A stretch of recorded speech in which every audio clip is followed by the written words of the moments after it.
Assalamualaikum warahmatullahi wabarakatuh dan salam sejahtera kepada sedang penonton yang saya muliakan sekalian, sama ada anda beragama Islam ataupun tidak beragama Islam. Semoga hidup kita sentiasa mendapat keberkatan dan rahmat dari Tuhan sama ada di dunia maupun di akhirat nanti.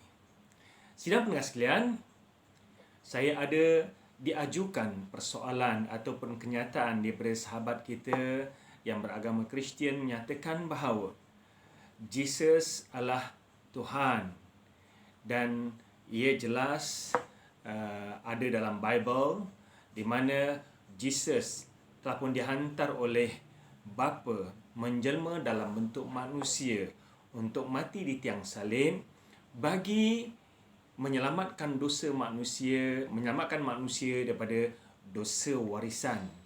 Dosa yang diwarisi daripada nenek moyang kita Nabi Adam AS. Oleh itu, mereka yang percaya Jesus datang mati di tiang salib untuk menyelamatkan manusia daripada dosa warisan, mereka selamat. Mereka akan selamat. Sebab itulah datangnya konsep Jesus is the Savior. Jesus adalah juru selamat yang menyelamatkan manusia daripada dosa warisan. Saya akan ulas perkara ini untuk kita lihat beberapa ayat di dalam Bible dan juga penegasan Allah SWT dalam Al-Quran tentang hakikat Jesus. Sejauh manakah kebenaran dakwaan yang menyatakan bahawa Jesus datang untuk menyelamatkan manusia daripada dosa warisan. Untuk makluman anda semua, dosa warisan ini merupakan dosa yang diwariskan oleh manusia daripada datuk nenek moyang kita Nabi Adam AS. Tuan-tuan boleh rujuk dalam video yang telah pun saya upload tentang original sins dalam agama Kristian.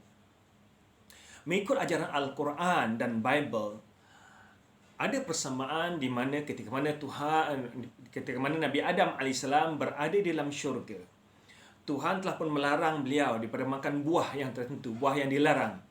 Tetapi Nabi Adam telah melakukan pelanggaran ini. Dan pelanggaran ini adalah merupakan satu pengingkaran pada perintah Tuhan. Mengikut ajaran agama Islam, Nabi Adam AS bertaubat ke atas kesilapan beliau. Fatalaqqa Adamu min rabbih kalimatin fataba alaih.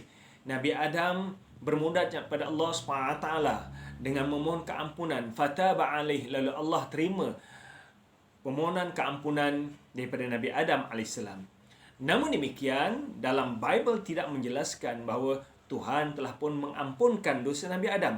Sebaliknya, dosa ini diwariskan kepada anak keturunan Nabi Adam. Lantaran itu, setiap manusia yang lahir pada keturunan Nabi Adam ini, manusia yang lahir keturunan Nabi Adam, dilahirkan dalam keadaan mewarisi dosa Adam alaihissalam. Oleh itu, itulah yang dinamakan konsep dosa warisan ataupun original sin. Jadi untuk menyelesaikan masalah ini, manusia menanggung dosa warisan. God the Father sent His beloved Son, the only begotten Son, satu-satunya Tuhan yang disayangi, anak yang disayangi, incarnate in the form of human being, menjelma dalam bentuk manusia, iaitu Jesus, untuk disalib bagi menembus dosa warisan ini. Sejauh manakah kebenaran peristiwa ini yang didakwa ada dalam penjelasannya di dalam Bible? Sidang pendengar sekalian, ada beberapa perkara yang perlu saya jelaskan di sini tentang beberapa ayat yang berkaitan dengan peristiwa pensaliban Jesus. Sekiranya benar Jesus adalah Tuhan yang datang untuk menyelamatkan dosa manusia, dosa warisan manusia ini, persoalan yang pertama, mengapakah sewaktu Jesus datang ke muka bumi ini, berdakwah kepada orang ramai, mengajak menyembah Tuhan yang esa, Jesus mengajak manusia ataupun menegaskan pada manusia untuk menyembah Tuhan. Dan baginda tidak pernah mendakwa dirinya sebagai Tuhan. Baginda tidak pernah berkata, I'm God and worship me. Aku adalah Tuhan dan sembahlah aku. Sebaliknya, beberapa ayat dalam Bible yang menjelaskan pengakuan Jesus sendiri ataupun pengakuan Bible bahawa Jesus adalah seorang rasul, bukan Tuhan yang wajib disembah. Tuan-tuan boleh rujuk dalam Ibrani chapter yang ketiga, ayat 1 hingga 2. Di mana dalam ayat ini secara terang dan nyata dijelaskan bahawa Jesus adalah rasul. Sebab itu, wahai saudara-saudara yang kudus, yang mendapat bahagian dalam panggilan syurgawi, pandanglah kepada rasul dan imam besar yang kita akui, iaitu Yesus. Saya ulang balik. Pandanglah kepada rasul dan imam besar yang kita akui, iaitu Yesus, yang setia kepada Dia yang telah menetapkannya, sebagaimana Musa pun setia dalam segenap rumahnya. Perhatikan dalam ayat yang pertama ini, secara jelas dalam Ibrani ayat yang pertama, secara jelas dinyatakan bahawa Yesus adalah seorang rasul. Pandanglah kepada rasul, imam besar yang kita akui, iaitu Yesus. Ini berarti orang ramai di kala itu mengakui Jesus adalah seorang rasul. Jadi, mengapakah, soalan yang saya kemukakan di sini, mengapakah Jesus sewaktu berdakwah, dia tidak pernah mendakwa dirinya sebagai Tuhan dan memintakan orang ramai menyembah beliau sebagai Tuhan? Sekiranya pegangan itulah yang diyakini bahawa Jesus adalah sebagai Tuhan. Ini berarti Jesus bukan Tuhan menurut ayat dalam Ibrani chapter yang ketiga, Jesus adalah seorang rasul. Yang kedua, kenyataan bahawa Jesus adalah Tuhan ada kaitan dengan konsep Trinity. The Father is God, the Son is God, the Holy Ghost is God. But they are not three God. Bapa adalah Tuhan, Anak adalah Tuhan, Roh Kudus adalah Tuhan. Tetapi mereka bukan tiga Tuhan, mereka adalah satu Tuhan. Tritunggal, tiga dalam satu ataupun konsep Trinity. Persoalan yang timbul yang saya ingin kemukakan di sini ialah, mengapakah dalam dakwah Jesus, baginda tidak pernah mengajak manusia beriman kepada akidah Trinity. Bahkan di dalam Bible secara jelas menyatakan bahawa Tuhan adalah Esa. Tuan-tuan boleh rujuk dalam Mark chapter yang ke-12 ayat 28 hingga ayat 30. Ketika mana Jesus ditanya oleh orang ramai apakah ajaran yang paling penting yang baginda bawa. Which commandment is the most important of all? Jesus replied, the most important one is this. Listen Israel, the Lord our God is the only Lord.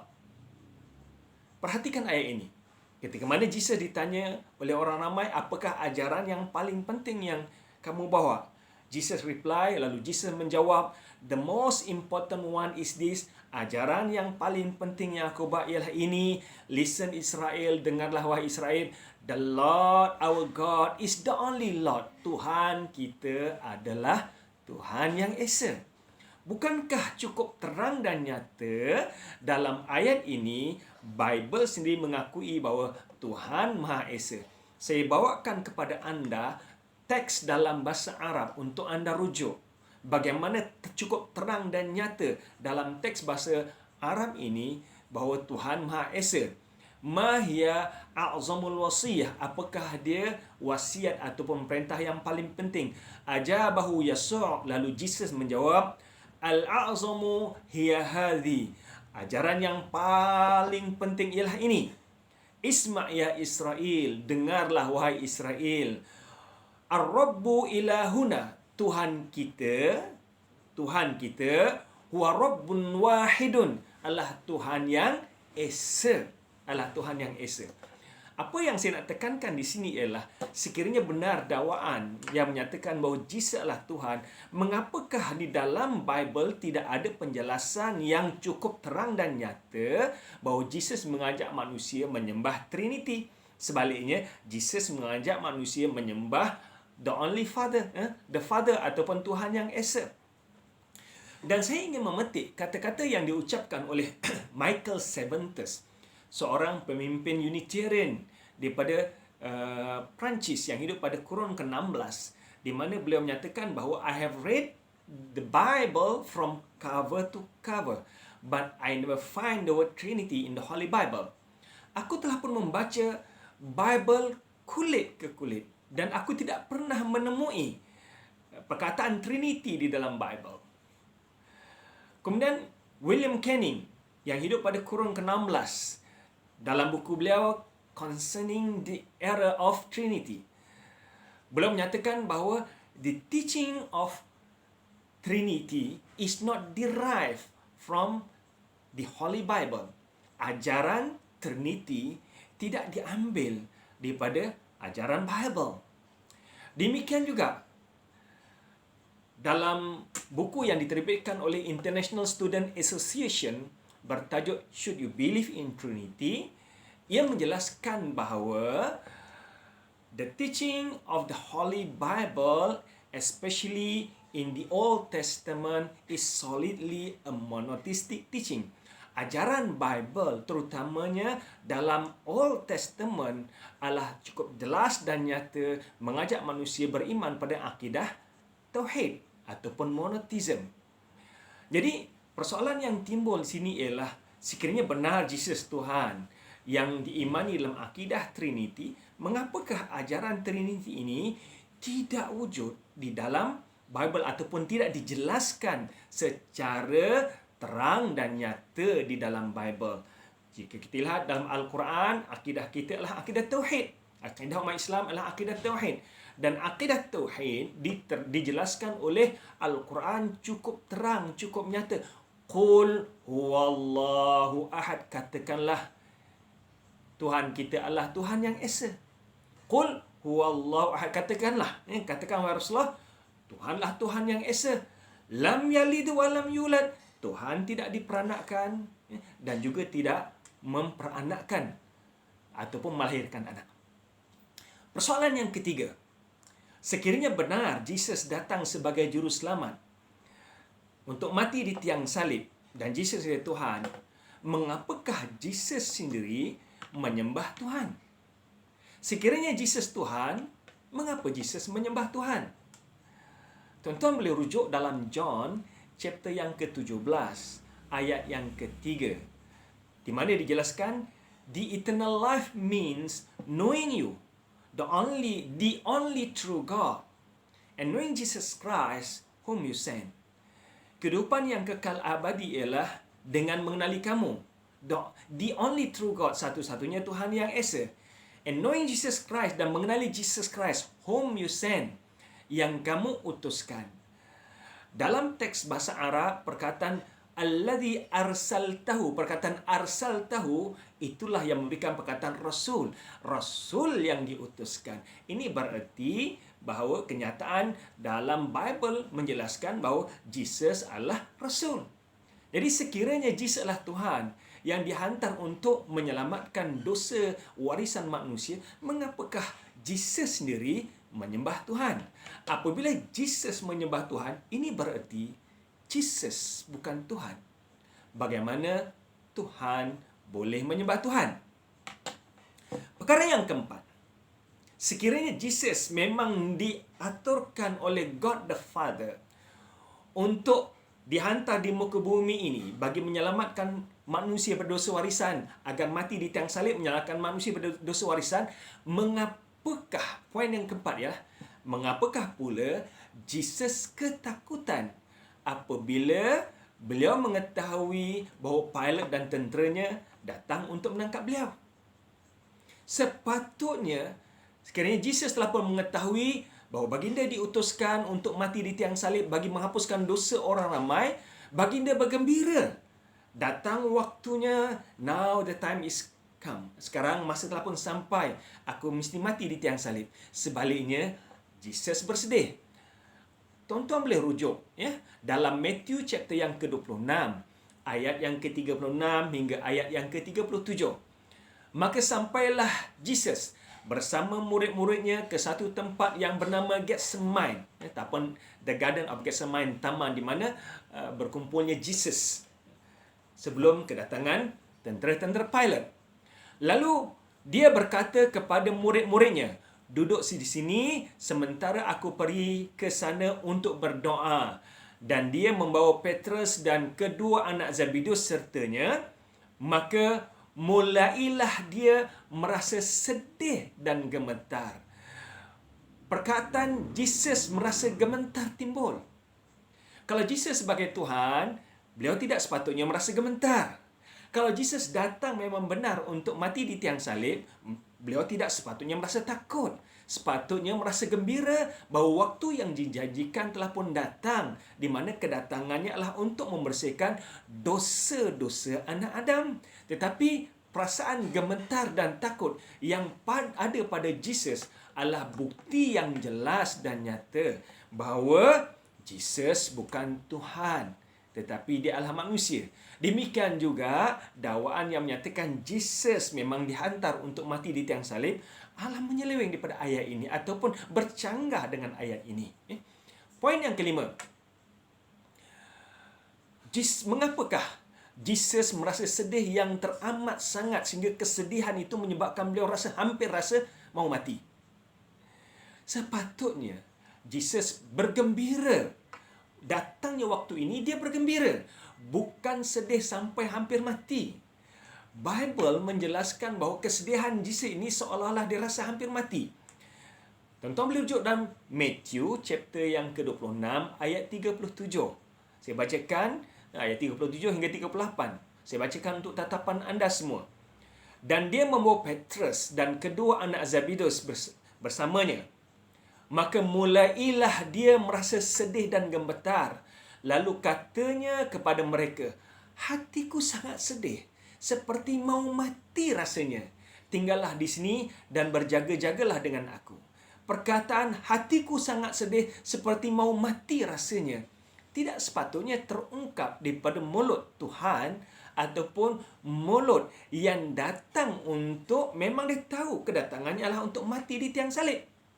Tetapi gambaran yang sebaliknya, Jesus adalah manusia yang diutuskan oleh Tuhan, the Father sebagai Rasul untuk menyelamatkan orang ramai. Sebab itulah perasaan gementar, takut, sedih, perasaan hampir mati ini timbul apabila tahu kedatangan tentera untuk menangkap beliau. Yang keenam, sekiranya Jesus adalah Tuhan dan dia tahu kedatangannya untuk menyelamatkan dosa manusia daripada dosa warisan, mengapakah Jesus sendiri memohon pertolongan daripada Tuhan agar dijauhkan daripada ujian ini? Bahkan Jesus menganggap bahawa kedatangan mereka untuk menangkap Jesus adalah satu ujian yang besar.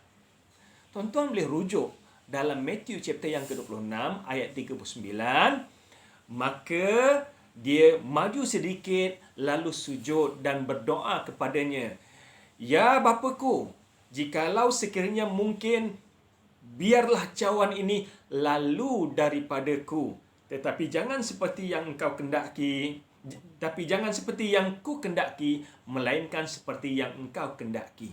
Dalam Matthew chapter yang ke-26 ayat yang ke-39. Ayat ini secara jelas menyatakan bahawa Jesus berdoa kepada Tuhan, minta supaya dijauhkan ujian ini. Berarti Jesus tidak bersedia untuk berhadapan dengan ujian ini. Sekiranya dakwaan anda benar, Jesus memang datang untuk mati di tiang salib bagi menyelamatkan manusia berdosa warisan, mengapakah perlu Jesus berdoa kepada Tuhan minta dijauhkan daripada ujian ini? Sepatutnya dia dengan penuh yakin, dengan penuh gembira menyatakan, okey, waktunya telah pun tiba, aku bersedia untuk mati di tiang salib, aku bersedia untuk disalib, untuk berhadapan dengan ujian yang besar ini bagi menyelamatkan dosa kamu semua daripada dosa warisan. Tetapi sebaliknya, permohonan Jesus pada Tuhan agar dijauhkan daripada ujian ini menggambarkan bahawa Jesus adalah manusia sebagai utusan Tuhan yang mengajak manusia kepada jalan kebenaran, bukan sebagai Tuhan yang menembus dosa warisan manusia dengan mati di tiang salib. Perkara yang ketujuh, sekiranya Jesus adalah Tuhan, mengapakah dia mengadu kepada Tuhan? Mengapakah dia mengadu kepada Tuhan ketika beliau disalib? Kenapa dia mengadu kepada Tuhan, ditinggalkan bersendirian? Dalam poin yang ke-6 tadi saya jelaskan, Jesus berdoa kepada Tuhan. Tidak mungkin Tuhan meminta doa daripada Tuhan. Ini berarti Jesus bukan Tuhan. Dalam poin ke-7 pula, saya tekankan di sini, kenapa Jesus mengadu kepada Tuhan. Mengikut apa yang dijelaskan di dalam Bible, mengikut apa yang dijelaskan Bible, tuan-tuan boleh rujuk dalam Matthew, chapter yang ke-27, ayat 45 hingga ayat 46. Ketika mana Jesus telah berada di tiang salib, telah pun disalib. Lalu Jesus berdoa pada Tuhan ataupun menyuruh pada Tuhan. Anda boleh rujuk ya pada ayat yang ke-46, kira-kira jam 3. Berserulah Jesus dengan suara yang nyaring. Ili, ili, lama sabachthani. Perkataan ili, ili dalam bahasa Hebrew. Ili, ili, lama sabachthani. Oh my God, why do you abandon me? Wahai Tuhanku, kenapa engkau tinggalkan aku? Ayat ini secara jelas dan terang bahawa Jesus mengadu pada Tuhan, wahai Tuhan, kenapa kau tinggalkan aku bersendirian di sini? Kalau memang benar Jesus mati di tiang salib ataupun diutuskan, dihantar untuk mati di tiang salib, dia tidak mengadu pada Tuhan, wahai Tuhanku, kenapa aku ditinggalkan di sini? Sepatutnya waktu inilah dia terus berkata, terima kasih wahai Father, aku telah pun menyelesaikan tugas aku di sini. Tetapi kenyataan beliau, ili, ili, lama sabachthani. Oh my God, why do you abandon me? Tuhanku, kenapa kau tinggalkan aku? Ada beberapa pengajaran yang kita boleh ambil di sini. Jesus memanggil the Father, my God, wahai Tuhanku. Ini berarti Jesus bukan Tuhan. Yang Tuhan adalah the Father. Yang kedua, why do you abandon me? Kenapa kau tinggalkan aku bersendirian? Bermaksud rintihan yang berlaku pada Jesus, ikut dakwaan Bible ini, berada di tiang salib, menunjukkan bahawa Jesus tidak sedia untuk mati di tiang salib. Seperti mana dakwaan bahawa God sent His beloved Son incarnate in the form of human being. Tuhan menghantar anaknya yang disayangi menjelma dalam bentuk manusia untuk mati, to be crucified, untuk disalib, mati di tiang salib, bagi menghapuskan dosa warisan. Jadi kenyataan anda, wahai temanku, wahai sahabatku, kaum Kristian yang menyatakan bahawa Jesus adalah benar Tuhan yang mati di tiang salib untuk menebus dosa warisan manusia. Jadi Jesus adalah juru selamat yang sebenarnya adalah bercanggah dengan kitab kamu sendiri, bercanggah dengan Bible sendiri. Sekiranya kita ingin mengetahui mana-mana ajaran agama, kita perlu rujuk pada kitab agama tersebut. Sekiranya anda ingin mengetahui tentang Al-Quran, tentang agama Islam, rujuk kepada Al-Quran Karim. Sekiranya anda nak mengetahui tentang ajaran Kristian, kita perlu rujuk pada kitab suci agama Kristian, iaitu kitab Bible. Dan saya bentangkan kepada anda semua beberapa ayat-ayat dalam Bible yang bercanggah dengan kenyataan bahawa Jesus adalah sebagai Tuhan yang dihantar oleh Bapanya untuk mati di tiang salib bagi menebus dosa warisan yang telah diwariskan oleh Adam kepada anak keturunannya. Jadi Jesus sebagai juru selamat ini, akidah ini bercanggah jauh daripada ajaran Bible. Bahkan akidah Trinity hanya diterima sebagai akidah yang rasmi untuk penganut agama Kristian pada tahun 325 Masihi di Council of Nicaea. Tuan-tuan boleh rujuk dalam video yang telah saya upload berkaitan dengan Council of Nicaea pada tahun 325 Masihi. Sekarang berada di Turki, Nicaea, di mana di sinilah Konstantin telah pun memutuskan bahawa akidah rasmi bagi penganut agama Kristian ialah akidah Trinity setelah berlakunya perbalahan yang berpanjangan 300 tahun lamanya, berlakunya percanggahan di sudut akidah sesama Kristian. Apakah Tuhan Maha Esa ataupun Tuhan Trinity? Arius bersama temannya menyatakan bahawa Tuhan Maha Esa, the Father is the only God, manakala Jesus adalah Rasul yang diutuskan. Manakala kelompok yang bersumberkan ajaran Paul kemudian didukung oleh Athanasius menyatakan bahawa konsep Trinity adalah akidah yang sebenar agama Kristian, dan akhirnya pada The Council of Nicaea diputuskan secara rasmi bahawa akidah Trinity adalah akidah rasmi bagi penganut agama Kristian. Jadi penjelasan daripada Bible ini cukup jelas, terang dan nyata, menolak pandangan yang menyatakan bahawa Jesus adalah Tuhan yang menjelma sebagai manusia untuk mati di tiang salib bagi menebus dosa warisan yang diwariskan oleh anak Adam kepada keturunannya. Sekian saja untuk kali ini. Jumpa anda semua lagi di video-video akan datang. Assalamualaikum warahmatullahi wabarakatuh dan salam sejahtera.